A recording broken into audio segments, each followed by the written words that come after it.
মাশাআল্লাহ। অনুষ্ঠানের সবার ধ্রুবর দিকে নজর পড়ল। মিশ্রা তো পলক ফেলতেই পারছে না। ধ্রুবকে পাঞ্জাবিতে এত সুন্দর লাগছে কেন? এমন তো নয় যে মেয়েদের মতো মেকআপ করে চেহারা পাল্টে ফেলেছে। হ্যাঁ, ধ্রুব সুদর্শন, কিন্তু আজ একটু বেশি সুন্দর লাগছে না? ধ্রুব নিচে নেমে এলে একে একে সবাই তাকে শুভেচ্ছা জানালো। কেউ এসে হাতে গিফটও দিল। ধ্রুব ঘাড় কাত করে পূর্ণতার দিকে ফিরল। দুজনের ম্যাচিং ড্রেস, সাথে পূর্ণতার হাত ভরা চুড়ি, তার দেওয়া চুড়ি। ঠোঁট প্রশস্ত হলো ধ্রুবর। পূর্ণতা তার দৃষ্টি থেকে বাঁচতে পায়ের পাতার দিকে চেয়ে ধ্রুব চোখ সরিয়ে সুমনকে শুধালো, হৃদ আসেনি? রূপ বিধ্বস্ত প্রায়। ধ্রুব আজ তাকে ইনভাইট করেছে পার্টিতে। বাড়ি থেকে বের হয়ে পরপর মেজাজ বিগড়ে গেল। প্রথমে গাড়ি খারাপ হলো মাঝপথে। তাদের দুটো গাড়ি, একটা তার বাবা অফিসে নিয়ে যান, আরেকটা তার জন্যে। ধ্রুবদের বাড়ি আর আধ ঘন্টার পথ। এদিকে আশেপাশে গ্যারেজ নেই। রূপ গাড়ি থেকে নেমে রিক্সার জন্য দাঁড় হলো রাস্তার একপাশে গিয়ে। আর সেই যে দাঁড়িয়ে, রিক্সা পাওয়ার নামই নেই। এদিকে আবার শখ করে শাড়ি পরেছে, গরমে চুল খুলে রেখেও বিপদ। সব মিলিয়ে রূপের অবস্থা বিপন্ন। সময় হয়ে যাচ্ছে, অলমোস্ট 7:30 বাজে। রূপ ঘড়ি দেখে পার্স থেকে ফোন বের করলো। উবার ডেকে নিবে, কিন্তু উবার আসতেও তো সময় লাগবে। যেই লাও সেই কদু হলো না। রূপের ভাবনার মধ্যে একটা বাইক এসে ব্রেক কষলো সামনে। রূপ ফোন থেকে মুখ তুলে তাকালো। হৃদকে দেখে সোজা হয়ে দাঁড়ালো। হৃদ ঠান্ডা চোখে তার আপাতমস্তক নিরীক্ষণ করলো। বাইকের পেছনের সিট ইশারা করে বলল, ওঠো। রূপ ভীষণ অবাক হয়ে বলল, আমি? এখানে তুমি ছাড়া আর কেউ আছে? ধ্রুবর বার্থডে পার্টি শুরু হবে, আমাকে বারবার কল করছে, সময় নেই, ওঠো। রূপ আর কথা বাড়ালো না, চুপচাপ উঠে বসলো। হৃদ বাইকে স্টার্ট দিতে দিতে বলল, পড়ে যাবে, আমাকে ধরে বসলে তোমার জাত যাবে না। রূপ কপাল কুঁচকায়। সে কি একবারও বলেছে এই কথা? আস্তে আস্তে হাত এগিয়ে হৃদের কাঁধে রাখলো রূপ।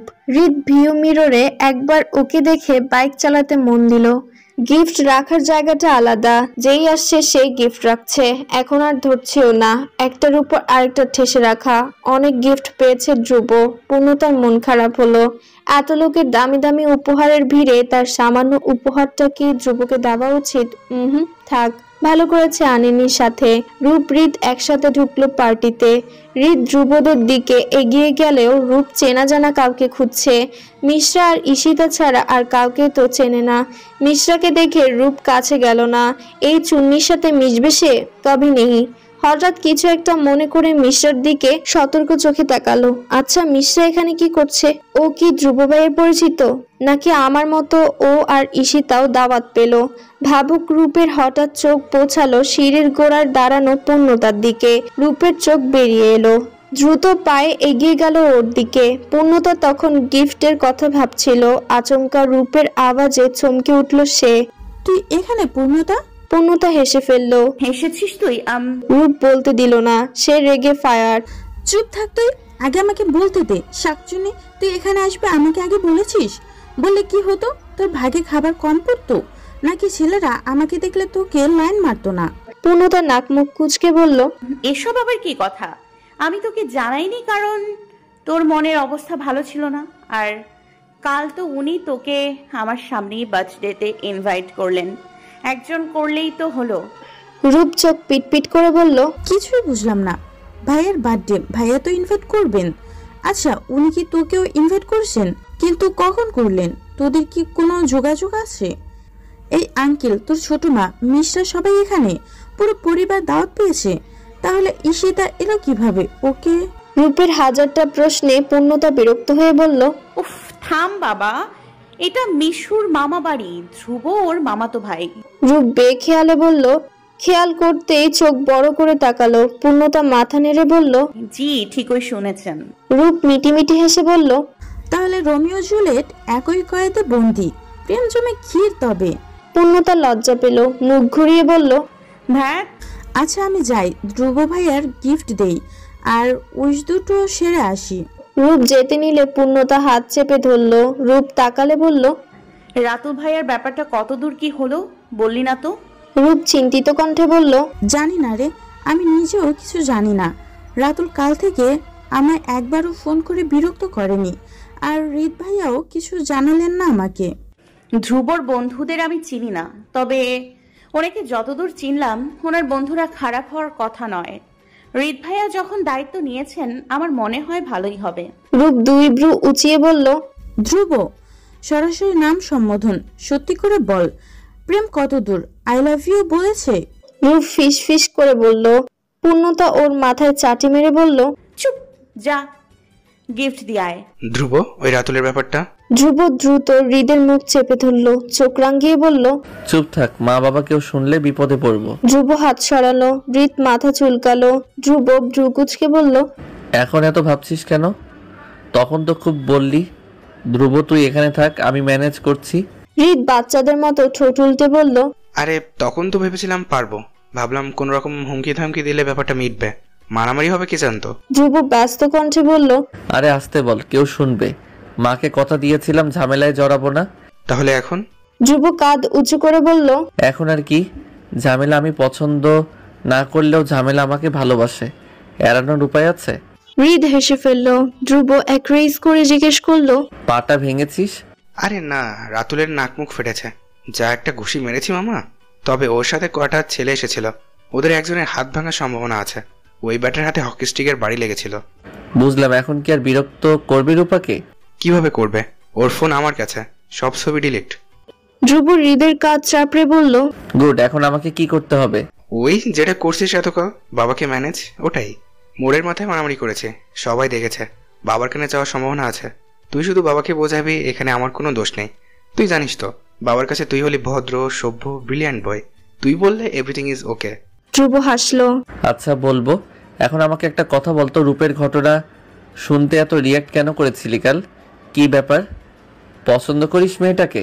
হৃদ ঘাড় চুলকে বলল, জানি না ভাই, তবে যখন মেয়েটাকে অরূপসী ডাকে তখন নাক ফুলিয়ে যেভাবে তাকায় না, সোজা বুকে এসে লাগে, ইচ্ছে করে কামড়ে খেয়ে ফেলি। ধ্রুব ভ্রু কুঁচকে বলল, অশ্লীল। হৃদের শেষ কথাটা শুনতেই রূপের মাথা চক্কর দিল, লজ্জায় হাঁসফাঁস করে উঠল। হাতে ধরে রাখা র্যাপিং বাক্সটা পড়ে যেতে ধরলো। রূপ ফিরে যেতে নিল। এসব শুনেও ধ্রুবর কাছে গিয়ে দাঁড়ানো সম্ভব না, হৃদ আছে যে। কিন্তু তার আগে ধ্রুব দেখে ফেললো ওকে। হৃদকে লজ্জায় ফেলতে দুষ্টুমি করে ডেকে বলল, আরে রূপ, কখন এলে? রূপের কদম থেমে গেল। অসহায় মুখ করে তাকালো সে। হৃদ ওকে দেখে জিভ কাটলো। শুনে ফেললো কি? দাঁড়িয়ে কেন, এসো। ধ্রুবর ডাকে রূপ গিয়ে দাঁড়ালো ওদের সামনে। লজ্জায় তার মরে মরে অবস্থা, চোখ তুলতেই কষ্ট। কোনো রকমে বলল, হ্যাপি গিফট ভাইয়া। ধ্রুব চোখ ছোট করলো। Happy gift? রূপ ব্যস্ত কণ্ঠে বলল, না মানে, কথা মুখ থেকে বের হচ্ছে না দেখে রূপ গিফট বাড়িয়ে দিয়ে বলল, আমার পক্ষ থেকে আপনার জন্য বার্থডে ভাইয়া। ধ্রুব হৃদের দিকে তাকালো। হৃদ নিঃশব্দে ঠোঁট নেড়ে বুঝালো। সব শুনে ফেলেছে। ধ্রুব রূপের দিকে ফিরল। রূপ বারবার জিভ দিয়ে ঠোঁট ভেজাচ্ছে, কথা তো মুখে আসছে না, যা বলছে সব উল্টাপাল্টা। ধ্রুব গিফটের বাক্স হাতে নিয়ে বলল, থ্যাংক ইউ, তুমি এসেছো, আমি খুশি হয়েছি রূপ। রূপ হাসলো, হাসিটা জোর করে ঠেলে বের করেছে। এবারও হৃদের দিক না চেয়ে সোজা হাঁটা দিল পূর্ণতার কাছে যাবার জন্যে। ও যেতে ধ্রুব শব্দ করে হেসে উঠল। হৃদ কাঁদো কাঁদো কণ্ঠে বলল, হাসিস না বাল, সব শুনেছে, প্রেস্টিজ শেষ আমার। আশরাফ মেয়ের কাছে এসে বললেন, পূর্ণতা মা কেমন আছো? পূর্ণতা হেসে বলল, ভালো আছি বাবা, তুমি? আমার মাটা এখানে থাকলে ভালো থাকে কি করে? অনেক দিন তো হলো, বাড়ি যাবে এবার? পূর্ণতা আহ্লাদি কণ্ঠে বলল। আর 2 দিন থাকি বাবা। আশরাফ মাথায় হাত বোলালেন। বেশ, থাকো। মনে হচ্ছে মামুনের আদর ছেড়ে যেতে ইচ্ছা করছে না, তাই না? মাথা দোলালো পূর্ণতা, অথচ নিজেকে শুধালো, সত্যি কি শুধু মামুনির আদরের জন্য থেকে যাচ্ছি আমি, নাকি অন্য কিছু? ধ্রুবর দিকে তাকালো পূর্ণতা। ধ্রুব ওর বন্ধুদের সাথে দাঁড়িয়ে কথা বলছে। সেই সময় ধ্রুবও তাকালো। চোখাচোখি হতেই ধ্রুব ভ্রু নাচালো, যার অর্থ কি? পূর্ণতা জোরে 2 বার মাথা ঝাঁকিয়ে বোঝালো, কিছু না, কিছু না। কেক কাটা শেষ, গেস্টদের খাবারের ব্যবস্থা করা হবে এখন। সুমন ধ্রুবর কাছে এসে বলল, এই ধ্রুব, গরিবের অরিজিৎ সিং, একটা গান শোনাবা না বাবা? সব সময় তো শোনাই, আজ থাক। রাফিন 2 বার মাথা নেড়ে বলল, কোনো থাকাথাকি নেই, আমি তোর রুমে গিয়ে গিটার আনছি, তুই গান গাইবি, ব্যাস। তাল মেলায় 2 মিনিটের মাথায় গিটার হাতে নামলো রাফিন। হৃদ হই হই করে সবার মধ্যে অ্যানাউন্স করে দিল ধ্রুবর গানের কথা।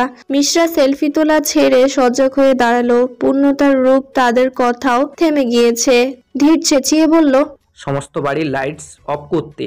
ততক্ষণে করা লাইটস নিভে গেল, জ্বলে উঠল টিমটিমে আলো। ধ্রুব গিটার নিয়ে সিঁড়ির শেষ ধাপে বসলো, পাশে বসলো হৃদ, সুমন, রাফিন, সাকিব, বাকিরা সবাই ওর সামনেরটা ছেড়ে আশপাশ ঘিরে দাঁড়িয়েছে। ধ্রুব পূর্ণতার দিকে একবার তাকালো, এতেই গুটিয়ে গেল পূর্ণতা।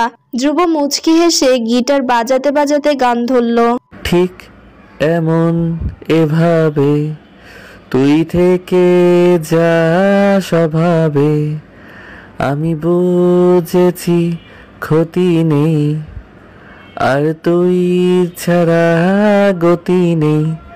ছুঁয়ে দে আঙুল, ফুটে যাবে ফুল, ভিজে যাবে গা, কথা দেয়া থাক, গেলে যাবি চোখের বাইরে না। ধীর জুসের গ্লাস হাতে নিয়ে একধ্যানে পূর্ণতার দিকে চেয়ে রয়েছে। পূর্ণতার রূপের শাড়ির আঁচলের কোনা আঙ্গুলে প্যাঁচাতে প্যাঁচাতে গান শুনছে। গাল দুটো রক্তিম, ঠোঁটে লাজুক হাসি। ধ্রুব তার দিকে চেয়েই গাইছে। প্রোগ্রাম শেষ হতে হতে 11টা। সব মিটিয়ে এখন আগের তুলনায় সুনসান বাড়ি। সন্ধ্যে থেকে হই হুল্লোড় কেটে গেছে কিনা। হাতে একটা প্যাকেট নিয়ে বসে আছে পূর্ণতা, ভেতরে সুতির পাঞ্জাবি। ধ্রুবর জন্যে কিনেছিল, কিন্তু দেওয়ার বেলায় দ্বিধাগ্রস্ত সে। ধ্রুবর এই সামান্য উপহার কি পছন্দ হবে? হাতে টাকা বেশি ছিল না, বাবার কাছে চাইলেই দিত, কিন্তু পূর্ণতার ইচ্ছে হয়নি চাইতে।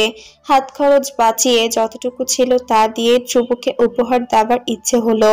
কাল ভার্সিটি থেকে ফেরার পথে আড়ঙে নেমে কিনে এনেছে। পূর্ণতা বেশ খানিকক্ষণ ভেবে ভেবে ঠিক করলো দিয়ে আসবে।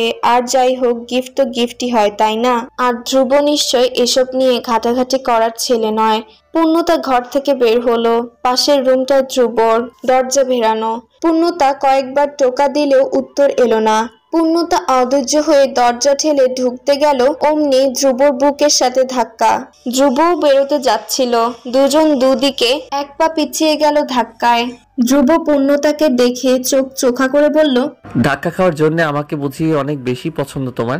পূর্ণতা বলল, আমি বুঝতে পারিনি, সরি। নিজের লোককে সরি বলতে হয় না মায়াপরি। তা তুমি হঠাৎ আমার রুম দেখতে এসছো? আপনার রুম দেখে আমি কি করব? কেন? যেখানে সারা জীবন থাকবে সেটা দেখে রাখবে না? পূর্ণতা কপাল কুঁচকে বলল। আবার শুরু করলেন? ধ্রুব পূর্ণতার হাতের দিকে চোখ পড়লে শুধালো, তোমার হাতে এটা কি? পূর্ণতা নিচের ঠোঁট উপরের ঠোঁট দিয়ে চেপে রাখলো কিছুক্ষণ। এখনো ধ্রুবকে উপহার দিতে সংকোচ হচ্ছে। এটা আপনার জন্য এনেছিলাম। পূর্ণতার মিহি কণ্ঠ। ধ্রুব অবাক হয়ে তাকালে আরো জড়সড় হয়ে গেল মেয়েটা। ধ্রুবর হাতে প্যাকেটটা ধরিয়ে দিয়ে চলে যেতে নিল। এর আগেই ধ্রুব এক হাত টেনে ধরে বলল, পালাচ্ছ কোথায়? পূর্ণতা ঘাড় বাঁকা করে ফিরল। গিফট তো দিয়ে দিলাম, আবার কি? সে দিয়েছ, কিন্তু আমার তোমাকে কিছু দেখানোর আছে। হাত ছেড়ে ধ্রুব রুমে গেল। পূর্ণতার দেওয়া পাঞ্জাবির প্যাকেট রাখলো বিছানায়। পূর্ণতা দরজার সামনে দাঁড়িয়ে উকিঝুঁকি মেরে চেষ্টা করলো ধ্রুব কি দেখাবে সেটা জানার। ধ্রুব এগিয়ে এলে সোজা হয়ে দাঁড়ালো চটপট। ধ্রুবর হাতে ফোন, হাসছে মিটিমিটি। পূর্ণতা আগ্রহী হয়ে জিজ্ঞেস করলো, কি দেখাবেন? ধ্রুব কথা বলল না। ফোনের স্ক্রিন পূর্ণতার সামনে ধরলো। ধ্রুবর মুখ থেকে চোখ ফিরিয়ে সেদিকে দেখতেই পূর্ণতার ভ্রু কপালে উঠে গেল। ছবির মধ্যে পায়েস খাচ্ছে সে, ঠোঁটের এক পাশে বেয়ে পড়ছে, মুখ কেমন বেঁকে আছে। চোখ বুঝে যে শান্তি নিয়ে খাচ্ছিল, ছবির মধ্যে সে চোখ উল্টে রয়েছে। সব মিলিয়ে এক বিশ্রী অবস্থা। পূর্ণতা আর্তনাদ করে বলল, এ কি? এটা কে তুলেছে? কেন? আমি? আপনি আপনি এরকম জঘন্য একটা ছবি তুললেন আমার? পূর্ণতার অবিশ্বাস্য কণ্ঠ। ধ্রুব সুন্দর করে হেসে বলল, ইয়েস, দারুণ হয়েছে না?